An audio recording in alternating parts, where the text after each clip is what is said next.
Hi, my name's Wendy from Sunflower Publishing, and I'm delighted to have a wonderful guest this afternoon, Kathryn. Now, do the surname for me, please.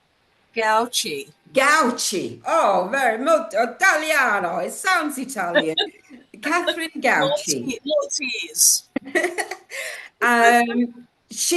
I'm in Italy, and Kathryn is in Melbourne, Australia. So it might flicker in and out as as the internet is traveling thousands of miles today. For me, it's just after lunch, and I think for Kathryn, it's almost bedtime in in Australia. So we better not keep her up too late. Anyway, quick introduction. Kathryn was born in Leicester and she studied textile design at Loughborough College. And she later went to Kidderminster College of Art and studied some more. She is now, and we'll hear about the writing journey, from textiles, carpet design, traveling probably all around the world. She's finally shipped up in Australia. No, she wasn't a convict. She wasn't sent there. She chose to live there. And a few years ago, not too long ago, in her illustrious career, she decided to turn her hand to writing, to write about some of the places that she'd visited. So we'll get into that. She is a critically acclaimed international best-selling author who produces strong, colourful characters and riveting storylines. How's that for an intro? Very good. Is that me? Yes. So, welcome.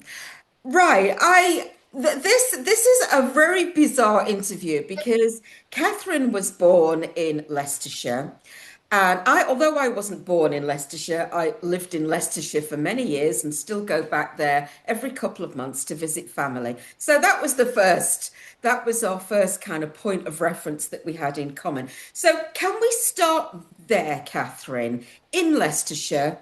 And the textile design, what took you in that direction, please? Um, well, I started off in fashion and textiles, and I, in those days, you had to do a 2-year pre-diploma course before you went into your specialization. So although I loved fashion, there was a lot of pattern cutting, and I'm Right. not at all mathematical. You Okay. really had to do all that sort of stuff in those days. But there were loads of jobs. People were leaving and working in Marks and Spencers and doing all those sort of things. Anyway, it wasn't for me.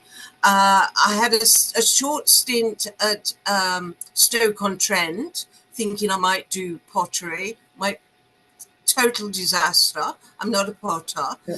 And then it came to specializing in the textile section of what I'd been studying. But someone out of the blue said, "What about doing carpet design?" Well, it had never occurred to me to do carpet design. I don't think it had occurred to many people. When you told people you were a carpet designer, they suddenly looked down at the floor and thought, "Oh yes, he's carpet design." So yeah, somebody How designed them somewhere. Yeah, I okay. know. Right, And in right. and what else spurred me on was that there were absolutely loads of people coming from art college, really, top designers who were going into the textile industry. So I thought, well, I'll get into a niche area that no Mm. one else is in. Then I'll have a better chance of getting on somewhere. Um, I like so your thinking, Kathryn. I like your thinking. Choose a it's career a that niche nobody area. else is doing. Yeah, exactly. Exactly. And look, most of my life things have happened by accident.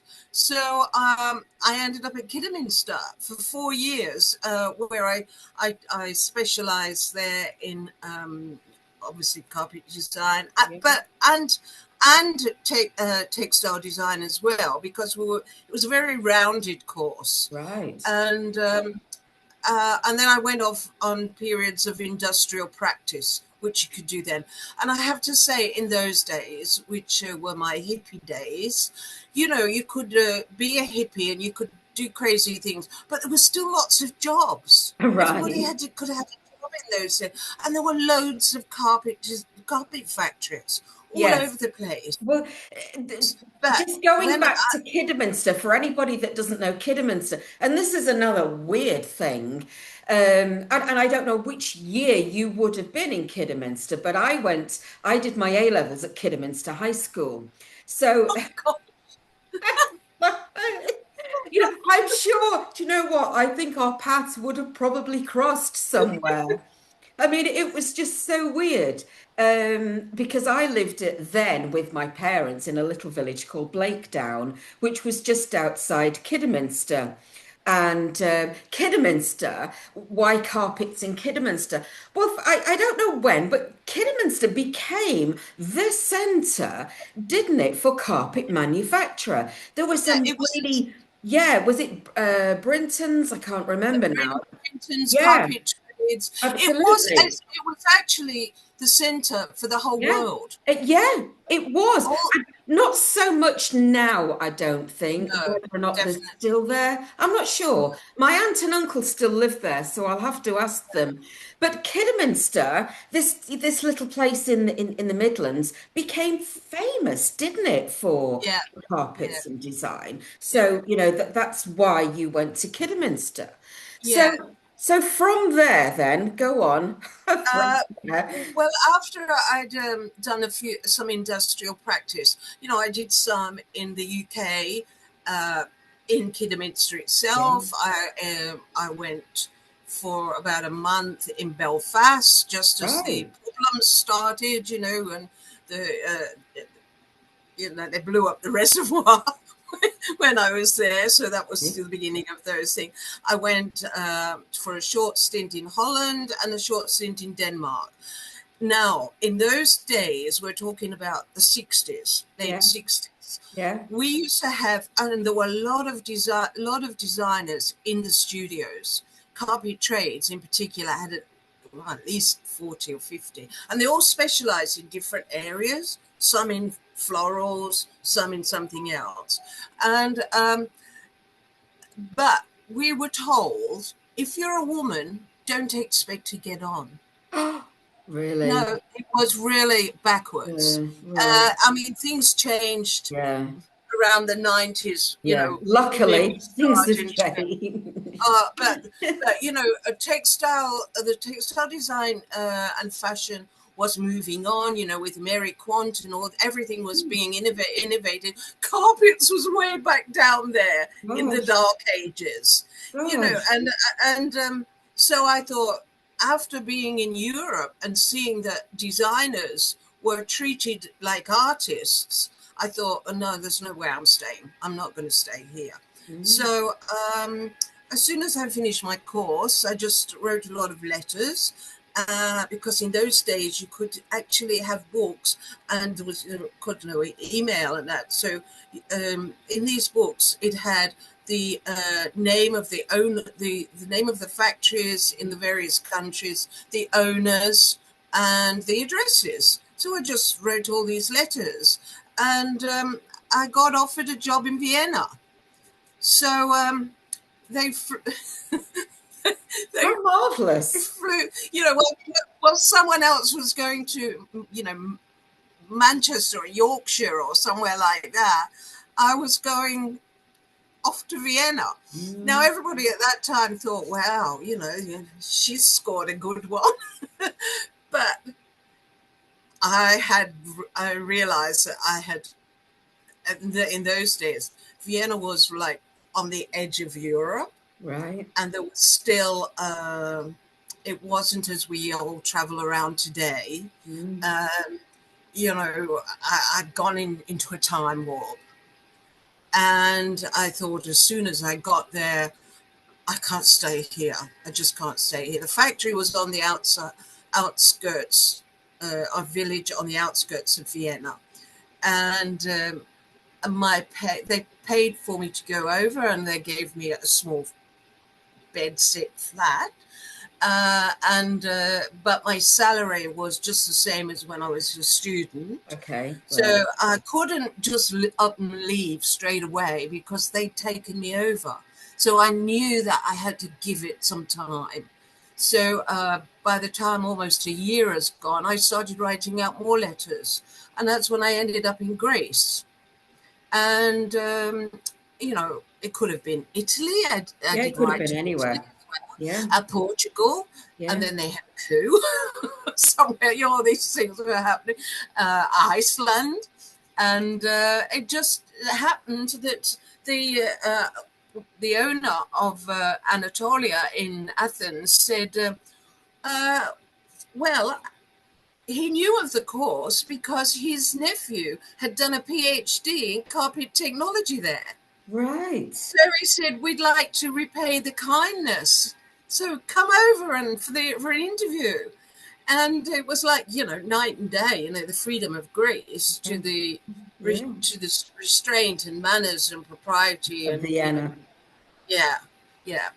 And so I went there and I stayed there for 6 years, got married there to my ex, who sort of was an artist, let's say. And he was from Rotherham. Oh, right. So, Okay. don't tell me you've got a No, relative in Rotherham. no, I was born in Lancashire, so I know where it is. So, Yeah. yeah, outskirts of Manchester. So, this path that you were on, Yeah. were you, what was going through your mind at that point, that this was where you wanted to be? Were you looking for more, or did you think, gosh, I've been quite lucky with these jobs. I've been really lucky, when I'm doing these carpets and I'm, different parts of the world. How did that, I suppose, what am I trying to say? What was your thinking at that time then? Um, I just wanted to have a good job that was Right, creative. I right. wasn't one of those, I'm not one of those people who, well, I wasn't in the design. uh, I wasn't one of those people who said, I am going to be this when I get to such and such an age. Mm. I was always open to whatever Yeah. came through. It sounds a very fluid kind Yeah, of and that's career me. progression. Yeah, a Yeah, fluid. Well, I'll do this and then see where the road takes me to. yeah, See yeah, where the carpet takes me to, yeah, basically. exactly. Yeah, very fluid. Right. So, and so long as I enjoyed my work. Yeah. I mean, I really enjoyed working with the people in the studio in Vienna as well, but I just didn't like the situation Yeah. there at all. And, I just wanted, it was, in those days, it wasn't me. And so I ended up staying for 6 years. And in those days, of course, it wasn't in the EU. So every year I had to keep going for a work permit. And I could get a work permit because the solicitor went took with me. But my ex-husband, who I married about a few months after being there, so he could stay. Right. Really, I mean, we Right. wouldn't have separated, but we also wouldn't have really No. got married either, Yeah. until Yeah. unless it was his thing. So he he um, he just had he didn't have a work permit, and he was quite an artist and very free spirit. So it you know it wasn't on that score easy. If I hadn't have had him, I Mm. probably would have stayed on. Right. Probably would have found a Greek and married a Greek, That but sounds I didn't. wonderful, doesn't it? So, But I didn't. After 6 years, I thought, look, we've got to have some stability yeah, here. yeah. I through a friend, I had the chance to go and work in Dalton, Georgia, because then tufted carpets was coming up. Right, right. And Dalton, Georgia was the center for carpets in the US. So I went off from summer in Grace. My boss was a fantastic friend to me. And he said, I won't tell anybody what you're doing, Kathryn, that you're going off to look for another job. We'll pretend you're going off on a holiday. So I went off there to check out this job in Georgia. And I thought, oh, I miss Greece. No, I can't stay in Georgia. It just wasn't me either. So I came back and that was gone. But we were still faced with this thing. And then suddenly Anthony could not get his work, a visa anymore. So we were going in and out of Yugoslavia and Bulgaria and back every 3 months. And this is not on. But the woman who had put me up to do this, to hopefully get me in Georgia, said, well, there's something else going on in New Zealand. They're looking for a head designer. Why don't you try that? So I wrote, and I got this job as a head designer there. And because it was where it was, it meant I could stay. Right. Well, we went there. I was sorry to leave Greece, but, we went. I then divorced my husband in New. Oh, bless him. Oh, you just abandoned him in New Zealand. We're still actually friends. But, what was the point? Went all that way and didn't need to. So I thought at that time I'd fallen off the edge of the world when I went from Greece to New Zealand. Now it's come of age, and I really, I've still got very close friends there, including him. And so I thought, I'm going back to Europe. I really miss Europe. I still miss Europe. I'm really a European. I feel international, but I'm European in my soul. And I thought, well, I'll just try Australia before I go back to Europe. So I wrote some more letters, and I got a job here. They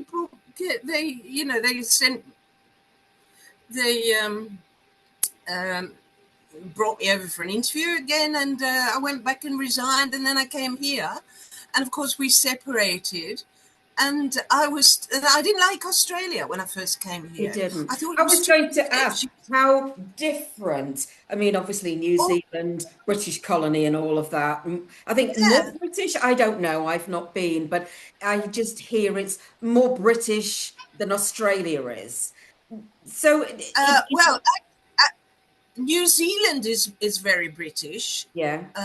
Yes, but Australia was more slightly Americanized. Right. And quite different. I think New Zealanders were a lot friendlier. They would invite you more into their homes. Okay. It's a smaller community. Australia is, it's a vast country. Yeah. It's had a different background. Yeah. It's a rough and ready country. And it did tend to sort of work in more with the US than less British than, let's say, the New Zealanders were. But I didn't like it because I came up with all this English type of thing that I was trying to get away from. Everything that I wanted to get away from, suddenly I'm here with it again. And I thought, nah, I got to go back. But I met my husband here. So he's Australian.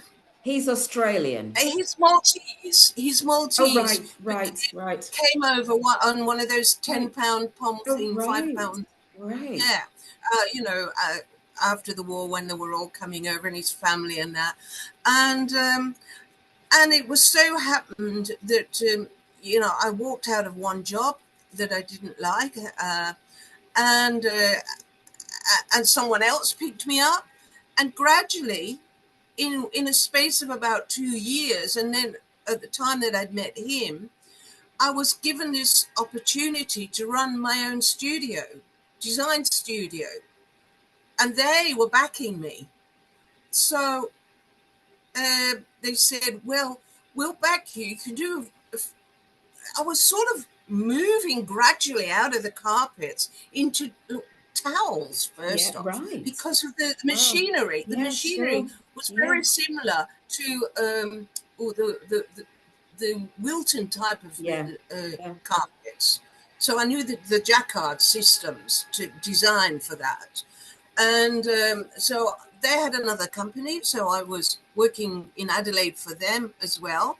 And something happened, um, and I left the two, and I went to another job. And the one from the towel company brought me back and said, "We want you, Kathryn, but we'll let you take on all these other textile people so long as you do the towels for us." So I did, and it just grew. Mm. And I was designing. I had a few. I had two designers, but at the height, in just around 2000, to end of 1990 to around that time, I was employing about at least 6 designers and some Wow. outside, and I was designing for America and Europe and uh, It's quite India incredible. and And places. all these cultural influences led up to when the window opened on your writing world, all these cultural influences that you'd had in other parts of the world, in Greece and Vienna, suddenly were useful in where you set your books. So talk me through how you then got into writing. Well, the textile, we go full circle because, as you know, the textile industry around 20, 25 years ago was changing Yeah. everywhere. It was going offshore to Pakistan, to China, and all this. So all the companies everywhere were closing down, and I could see the writing on the wall. Computers were coming in. It was not the same. No. And all my friends that had studios in Finland and New York or wherever, who had made lots of money, they were all getting out as well. So it changed, and I knew that I was going to have to find something different. But I also wanted to find something different because I'd been in the industry for about 30 years by then. Mm. And so I thought, oh, what am I going to do? But I still want to do something creative. Creative. And I Yeah. gravitated to, I didn't want to, I could have gone into painting, fine art for its own sake rather than just doing designs because someone commissioned them. But I didn't want all that palaver. I wanted something that, uh, where I could travel. Travel was very important, where I could explore things like I used to do, because I used to travel every year and I always had side trips to explore things. And I want something where it's small and I could take it everywhere, anywhere and do it. So put it in a suitcase and just go. And the thing that really turned me into writing was I used to do trend directions for the companies. And, I used to go to Frankfurt in January to the Home Textiles Fair. And I used to have to Milan and sometimes Paris and that. And so you would always be putting out trend directions here a year in advance. Right. And when you do the trend directions, you do these trend boards, and you've got at least 6 to 8 themes, which could be anything from tribal North African, the spice markets, to the Baroque, Rococo, Toile de Jouy, historical things as well. So when you had these different areas, uh, and then even let's say urban graphics, so you covered the whole gamut of the art area, but you had to describe what the colors were. and what the mood was and what you would have in this setting. So all that had to be put together as a whole. And I used to do this. I absolutely love doing that. But when I used to tell on behalf of my customers, I'd tell them what Tell the a trends were, story. they all Yeah. used to sort of go really quiet. And I used to think, oh my God, I'm boring them silly. They're falling asleep. And it really started to worry me. And they said, no, you Wow. transported us there. Right. We You felt know like what? we were That's so strange in a way. Nobody would have ever thought that writing, creative writing, would have been a natural progression from textiles and carpets. But now you're explaining it. It almost seems like the perfect new Kathryn, the perfect new career for you, doesn't yeah, it, really? yeah. Yeah. But How I strange. just, all I knew is I absolutely love doing that Yeah, because I've always loved history as well. yeah. And then I thought, with this timing. So that's when I said to Charles, and I used to go to Greece on my trips, a little side trip. Um, I said, look, I'm going to have 2 months off, and I'm going to go with the aim of writing. Mm, It's a case of write what you know. But when you're a writer, it's more than write what you know. So I thought, I've got to get them. I want to go back to Greece. I didn't want to find myself like some people do when they go somewhere, because I wasn't lost. no, I just wanted to find, I just wanted to travel freely and find that old Greece. right. Uh, but I didn't really know where it was going to lead. I just thought, I think this is me. When I set out to do something, I know it will come. Don't fight it. It will come naturally if you keep trying. So I went there. Charles said, fine. He's always been behind me. And I went off the beat and I went back and I looked at how Greece was, how it had changed from the 70s when I was there. Because when I first went there as well, it was under the dictatorship. Um, and what things were missing, so I did find some things had disappeared and some things were still there. But I had lived in the refugee area of Asia Minor refugees, and I didn't even know about the Asia Minor refugees until I went there. Because when the area where the factory was a refugee, nea, anything with the word Wow. nea in Greece means new, and it was coming from Turkey, Anatolia. So I was in Nea, and when I first got there, they had said to me, you do realize you're working in a refugee area. And I just looked around and I said, well, where's the refugees? You always think they look different to you. And they said, well, where are the refugees? We came over with the Great Catastrophe Right. when, from 1919 to 1923, when the Greeks were thrown out of Turkey and the Great Fire of Smyrna, um, which was a horrendous thing because Smyrna is now Izmir, was such an important city in Turkey and the beginning for Europe on the Silk Road, Mm, and it was just burnt to the ground uh, when Ataturk came, uh, when he routed out the Greeks. And so this was after the First World War. So I learned all about this. I mean, never heard of all this.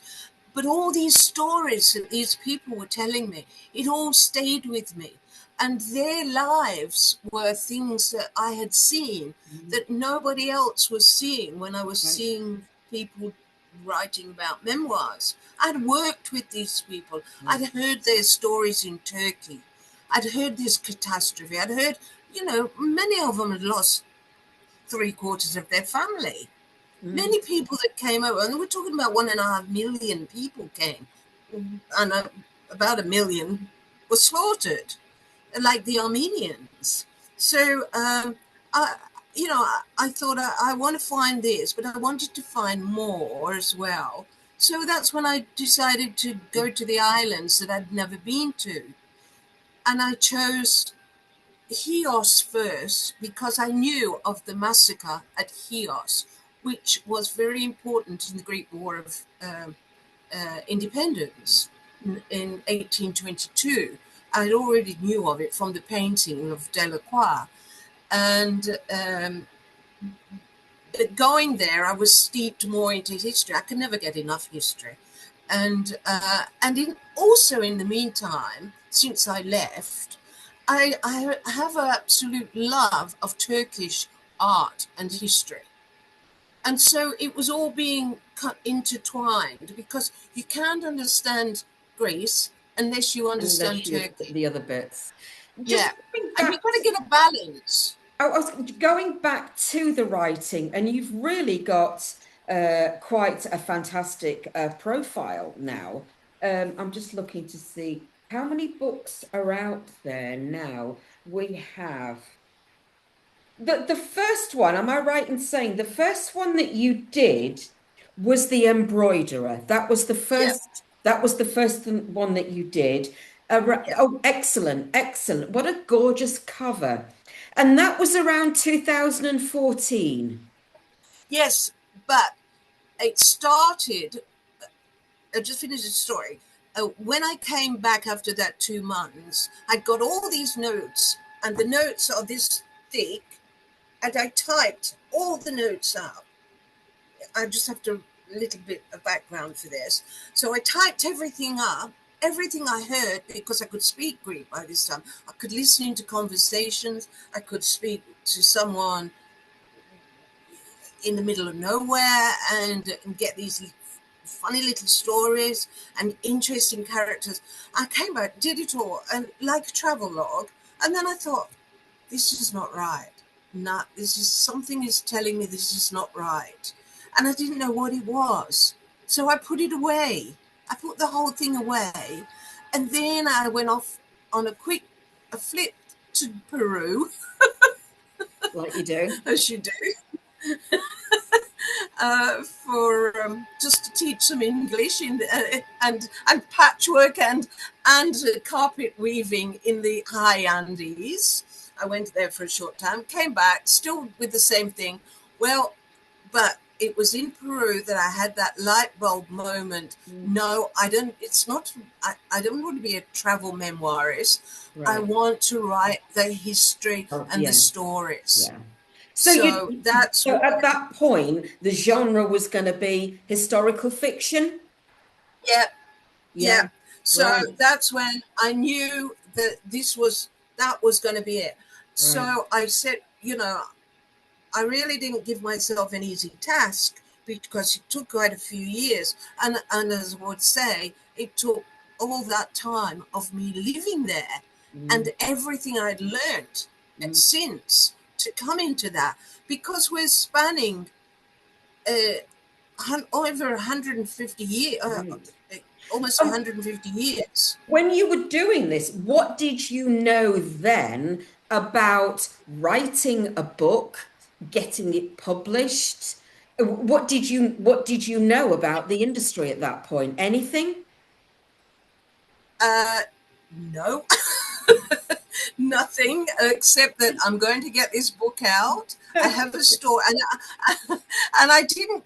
I just aimed at getting the story out Right. first, which took about 6 years, really, Yeah. I would say. Uh, and I can't tell you how many books extra and things I read as well. But I didn't. And then when I'd done it, I thought I will go and try and find a publisher, because we're talking, this Yeah, 2014 way when this before came out. Amazon and yeah, Yeah. KDP. Uh, and of course, I tried to get an agent, but Okay. nobody was interested. Okay. And somebody, by this time, I had built up a sort of a little profile on Facebook, and I was watching what was going on, and there were a few sharks out there. It's saying There the still publishing are. industry. There still Well, are. I think there might be more sharks, if Yeah, anything. I know. Give They've me your money and I'll they've publish it for you. Yeah, I know. I know. I know. they morph into telling you, oh great, this, that, and the other, and but and a lot of people fall for it. But I I found a couple of people that I'm still very good friends with from those days, and there was also a book out. So I can't remember what sort of book it was. That was on the English publishing. It had agents and things like this. Oh yeah, there's a Publishers. yearbook that comes out. Yes, It's all the that's it. That publishers one. and agents. Yeah, yeah, yeah. I That's right. get that. Yeah, sure. Well, to cut a long story short, I ended up going with Silverwoods. Okay. Now, do you know? Now, I was told from the beginning, Silverwoods would just do the book. They would do everything. They did the cover. This is still their cover, Mm, actually. But okay. I found the picture here. Yeah, yeah. That is a picture of 1900. It's Edward Dickey, a very famous English painter.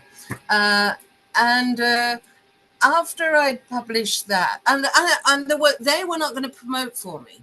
No, So their sole job was was to to just get the print. produce it and Yeah. give it to me. And there were a group of authors in there, and they were all doing very well.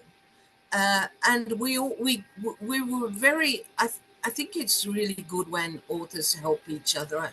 We all need a shoulder to talk to sometimes, and so they said right from the beginning, it will be up to you to promote it yourself, Right. up to you to do everything. We'll Okay. just produce a nice book for you.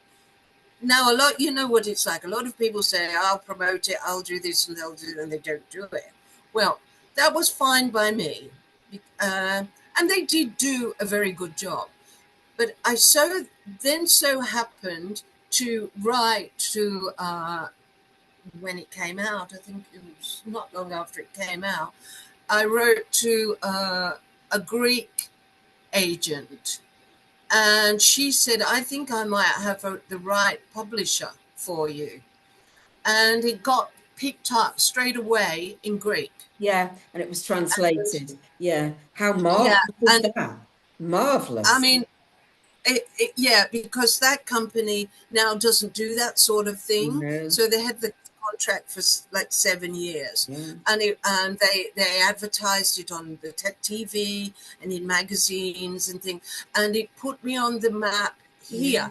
here in Yeah. the Greek community Yeah. as Sure. well, because the Greek community in Melbourne is very big, and to be honest, when I wrote it, I never thought what I was going to do next.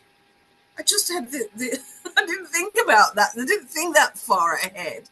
Um, and so when it came out, then I thought, well, I haven't finished with this story.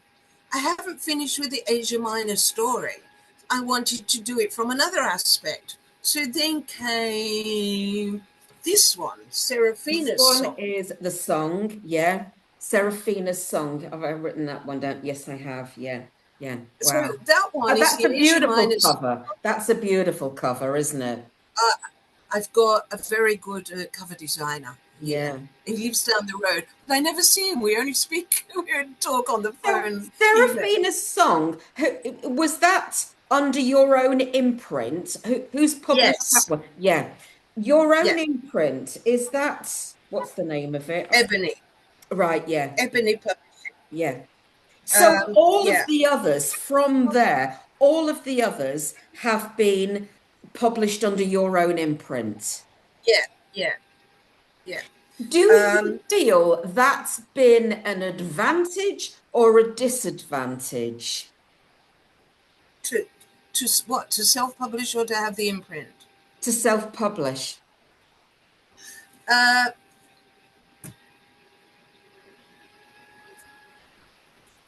Uh, I didn't see it as a disadvantage. Yeah, I didn't like what was happening to a lot of people in the publishing world. right. They were being picked up. I have still got some friends now. One's also in Leicester. She's moved, and she had been. By the time I met her, I'd just done the Embroiderer. She had been picked up by a publisher here and given a big advance Mhm. royalty, but and it was quite a lot in those days. But then nothing ever came any more of it, and they didn't really promote it, and and uh, and that was sort of the end of that. Whereas, so she had to start from scratch Mm. again, and she didn't mind doing that. Um, and I was building up this. I don't know. It was networking. Yeah, I was doing interviews for yeah, people. yeah.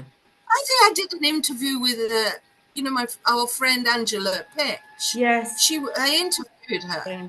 Oh, Um, it's a yeah, small with one world of her. again. I know. I think so many writers, I think, I need a publisher, I need a publisher. But I think, now as I've spoken to people who are self-published and published, there are pros and cons of both. But for you, you've your success is down to the fact that you've built up this profile now of all the books.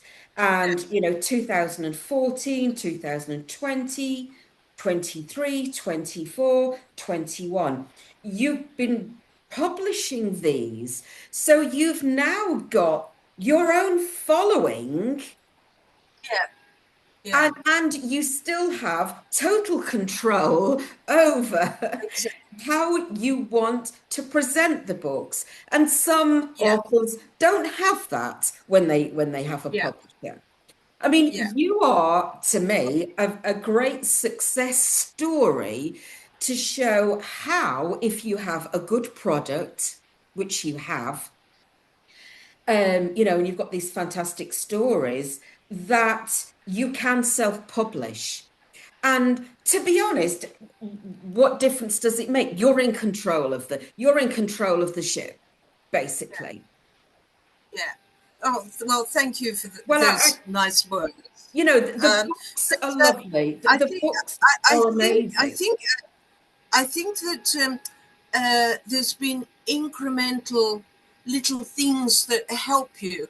But Yeah, I did put myself out there on Facebook and yeah, things like that. And as you can tell, I'm not very technologically thing, but I put up on my Facebook the things I like, yeah. and it was attracting other people, and I was putting all this information that was historical, and people were liking. They Yeah, were liking it. So I yeah, was getting these fun.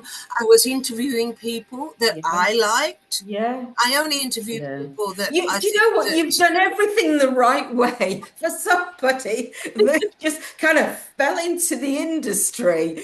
You really have, and I want to draw attention to because it was very, very impressive. It really was. What have I done with my note now? On your website, at the end of your website, you list all the books. You've got links to the books. And right at the bottom of the website, we've got the blog, the Facebook author page, Goodreads page, Amazon author page, BookBub, Twitter, LinkedIn, and Instagram. This, to me, is someone who knows the value of having an author profile. Well, you need it. It's Yeah, well, you it's do. essential. You do. And I think so many kind of newbies out there. Well, I just want to write the book. I don't want to market it. Well, you're not going to get anywhere then. And Exactly, exactly. you're the perfect example of how you've gone down the self-publishing route total control, but your author platform, and you've got links. I don't know who did all this for you, but it's pretty impressive. You've got all these links on your website. So, and it's great. It's absolutely, this is so the right way that you should be going with it. But it just happened sort of naturally. Really, And organically. yeah, yeah, it did, because I just think, people, and especially in Australia, people keep going on and on and on about, oh, I've got to find a publisher, my publisher this, my publisher that, and they never make any money. They No, just, the no, publisher does the dirty on them, and they no. don't make anything at all. And I'm thinking, why do you do this? This is a business. Yeah, This is a absolutely, business. absolutely, It goes absolutely. without saying Yeah, that yeah, you're not going to, if you don't put 150% plus yeah, into and the passion into your book, well, that will show. We know, yeah, we take yeah. that for granted. But But it is a business. And it when is a someone business. says to Yeah, me, it's not a oh, hobby. I write it from my heart, Yeah, and I would write it even if it didn't sell, I think to myself, well, you might as well go and dig the garden. yeah, yeah, You'd get yeah, more joy out of digging the yeah.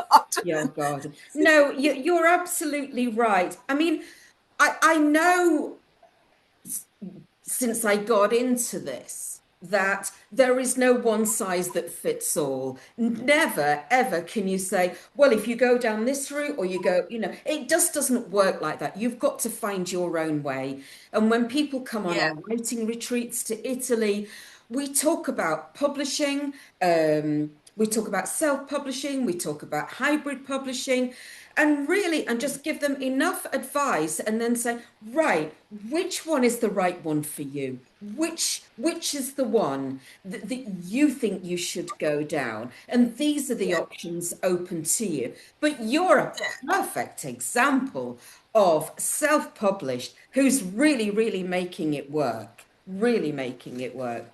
Uh, but I also have people that I admire, that I Yeah. look at them, Yeah. and they, Well, we all have to have someone, and we think, wow, look how many books they've got, and they're good books, and they've got great followings as well. And not everybody's going to like what you do, and no, sometimes you want they're to, not. you have to But accept that as well. looking at the reviews for the memoir, the Energy Odyssey, I was quite blown away, and I'm sure you were too, by some of the reviews that you've got.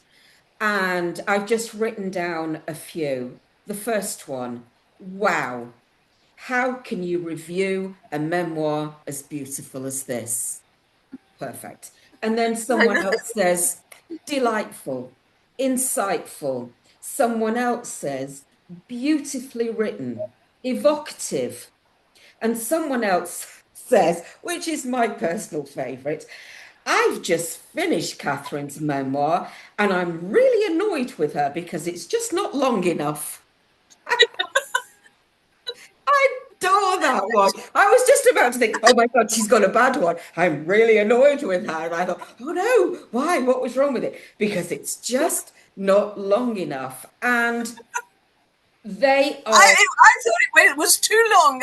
I had to cut some pieces Well, out. this is an inspiration, and I'm always looking for inspirational people to show my writers who come on the retreat. This is where you can go with this. Yeah, This is yeah. where you can go. And um, another one said, I printed this one off. Her descriptive writing is exceptional.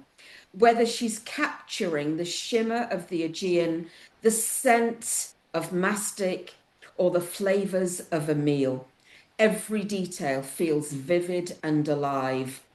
This book is a gift for anyone who appreciates thoughtful memoirs, evocative travel writing, and stories of personal transformation. I think when you get reviews like that, young Kathryn, Well, you I know know you it's giving me goosebumps. Well, you've done it the right way. You've well, not so much done it the right way, but the path that you fell into of creative writing to continue the creativity that you Yeah, had from your careers, the cultural influences that you yeah, saw, that you were part of, yeah. have It's all all that now. background comes in. Yeah, Absolutely. This created the writing journey. And I think this is why I chose you. And I had a lot of people when I said I want someone that's done a memoir, I had a lot of people, oh, read mine, read mine, read mine. But for some reason, your name, what you'd written, it just jumped out at me. And the more that I looked into your career and the reviews that you've got, the more I thought, my goodness me, this woman knows what she's about. This woman knows what she's doing. well, first, I mean, thank you, but for saying that when I first wrote it from those notes and I put it away, now and Yeah, for the people, beautiful, beautiful, um, absolutely um, beautiful. uh, now I know what I'm doing with it, but I No. didn't know then what No, I'm doing no, with I it know. When because we get people on the writing retreat, and it's like, and it's we almost sort of say, you know, you don't know what you don't know yet, really. yes, People that come on the writing retreat, they might want to kickstart their writing journey. They might be newbies. They might have published 2 or 3 books, but some magic happens yeah, when everybody's together and they're sharing and you are definitely an inspirational person from your career to writing because some writers say, well, I did creative writing at university, I knew this was the career, but not every that didn't happen to everybody. It no. just it didn't happen that way. So your writing journey is, well, it's incredibly inspirational, I have to say. Well, thank you, and I hope it does inspire other people because you you can do you can do whatever you want if you Yeah, set sure. Well, and believe in yourself. you've you've kind of crossed your genres. I don't say to people stick with one genre. I think many writers now, from historical fiction to memoir writing to contemporary women's fiction, they're kind of crossing the wires now, really. And you've certainly done that. You've got historical fiction, the Aegean Odyssey is more of the memoir. Yeah. Tell me how difficult it was going from historical fiction to memoir. How did you find that process? Well, my favorite writing still is historical fiction. Yeah, I yeah, mean, I've still got 2 in the pipeline, yeah. and I was already writing one. What really prompted this at this time was I was um, I was writing my World War II one set in Malta, which has a lot of research, and and I and I was seeing, because I belong to memoir groups and Yeah, some very good memoirists out there, and they write good things, but not my personality. But I like reading their books. But I was seeing people writing about Greece, and it was very touristy, right. and I thought, I've just, it's No, not the real Greece that I no, knew. right. I've, they have to know what makes the soul Mm, of Greece, sure. and the soul of Greece is it's it's not just the beauty of it. It's it's the it's the blood. Mm, It's a blood-soaked land, mm, mm. and and the country is young, relatively speaking, of turmoil, and this builds Greek character. Mm. And I felt that it it was all there. All this Yeah. stuff was there. You know, not going to and eating moussaka in a tavern. I mean, I did that. I went to eat moussaka in a taverna with a nice view. Who wouldn't? But it's more than that. Greece is more than that. And I Mm. thought, I've got all those notes there. Mm. I'm going to get them out again and I'm going to go through them. And I've had more experience as a writer. Yes. So but it actually was harder than I thought. I thought, oh, I could just look at those notes and type them up again nicely. No, I couldn't do that because I was still left with that, well, what if, you know, there was still something missing. But I've got a very good editor. Right. And she doesn't essentially do a lot of memoirs. She's more historical fiction and various other things. But she will do something if she feels it's got something. And she liked where I was coming from. And she said to me, she said, right, Kathryn, you've got the beginning, you're going back, and you're telling this story. But she made me bring, which is very important to a memoirist, I think, what she called the full circle. Okay. Because at the end of it, yeah, I hadn't thought about this. At the end, I was going to like, here we are, and you stop. But she said, at the end of this, Kathryn, in 2005, you weren't a writer. You Yeah. weren't a writer. You did all that. So what happened then to make what you need? We want to see the full circle, Cool. and there were also bits and pieces. I sent her the first 4 chapters, and then she could get the drift of where I was going. That's when we had this Zoom talk, and she said, you need to let go. Yeah, you have to let go and do the full circle. Why now and not then? Because No. in this ending chapter, Good where advice. I said, now I have more experience uh, and the publishing industry has changed, I think this is very important here. The publishing industry now, in those days, if I'd have published, it would have been a flop because everybody those days wanted to read about celebrities or Yeah. someone famous. Who's Kathryn Gauci? What do we want to read about that for? But with the rise of self-publishing and with the rise of all these different genres, people now are wanting to see memoirs that they can relate to. Yeah. Yeah. I think that's very important. That they can, they can't relate to Liz Taylor. I mean, I really like to read about Liz Taylor, but I also like to read about someone who I feel I can relate to. Yeah. And that's with the crisis when they have a crisis as well. So when something goes wrong in their life, that, and also there's a lot more women traveling on their own. Yeah. Than there ever used to be. You must Yeah, have been one of the pioneers, mustn't you? and the wave that went off. Well, I, when you look back, it's only when you look back and you see the journey, the writing journey, the career journey, you look back and you think, gosh, I did all of that. You don't really think about the next move as you're doing it, do you? yes, yeah, that's Just, right. you No, know, looking back, I mean, we've shipped up here to Italy.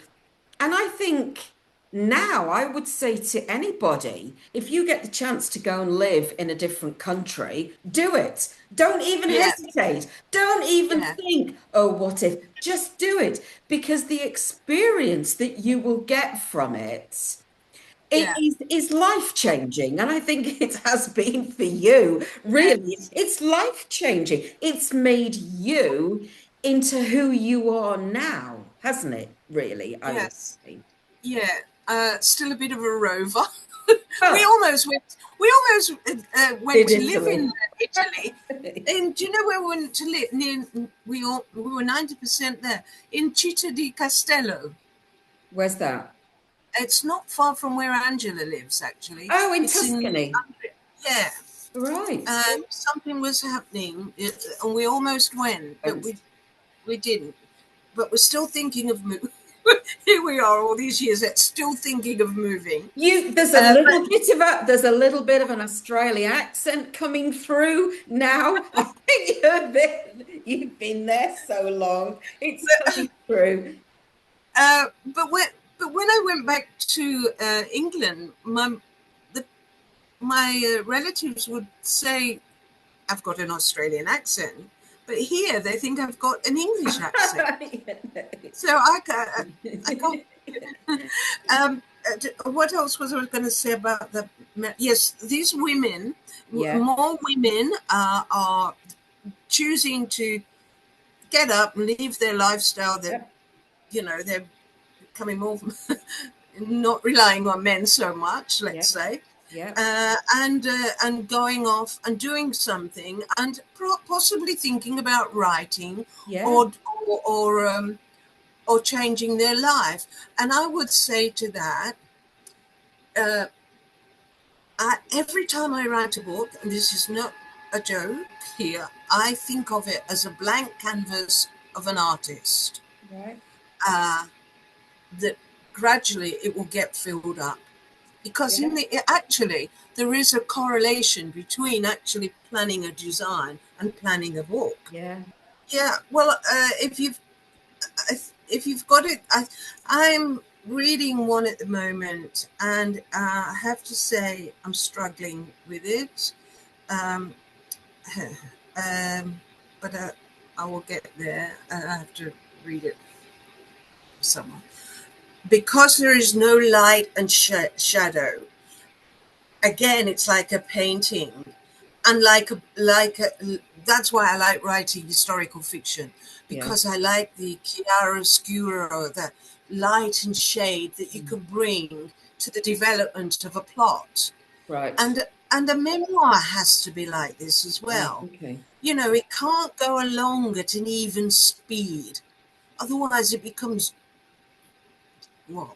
a bit bland, to say the least. It's got to have things have got to have highs and lows, and I think you have to look for that when you're writing something. Excellent. Right, I'll leave you. It must be late there. I'll love you and leave you. I've just ordered the Istanbul one for is it Conspiracy of Lies? The one that you set in Istanbul. Which one is it? That midnight in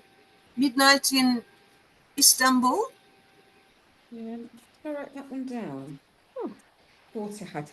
It's set in. Oh yes, sorry, yes. Midnight in Istanbul. You did that one in 2024. I've just ordered that one for my husband because he's really interested in that kind of, loved Istanbul, Ataturk, East meets West, loves all of that. So I've ordered that, but don't tell him. I've ordered it as a Christmas present for him.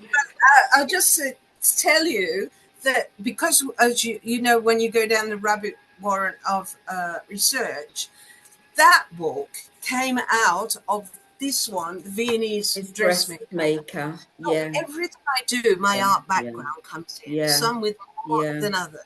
Even if they're shooting someone, they might be wearing silk knickers that have been designed by someone. So I can't escape the well, I mean, when he's read it, I'll read it as well. But no, that one really did appeal to him. But I had learnt there from this about this is based on the resistance in Vienna.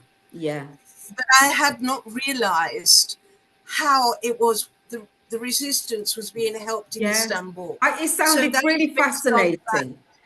Yeah, I think that one sounded definitely one for my husband to read. Well, listen, can I thank you for your time? It's been an absolute blast.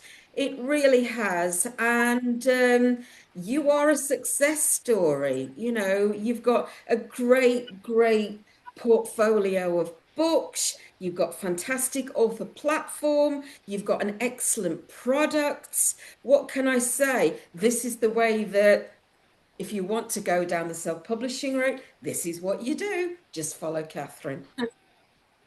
Well, thank you, Wendy, for your very kind words and for hosting me. And go for anybody, believe in yourself, and Yeah, just do it. yeah, yeah. Um, So yeah, stay in touch, won't you? Stay in touch. I will, Um, definitely.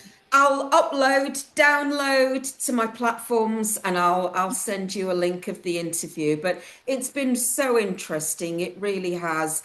Just love talking Yes, to I've you. enjoyed it. So take care, and I'll let you go to bed now. Okay. Thank you Ciao. so much. Good Bye. night.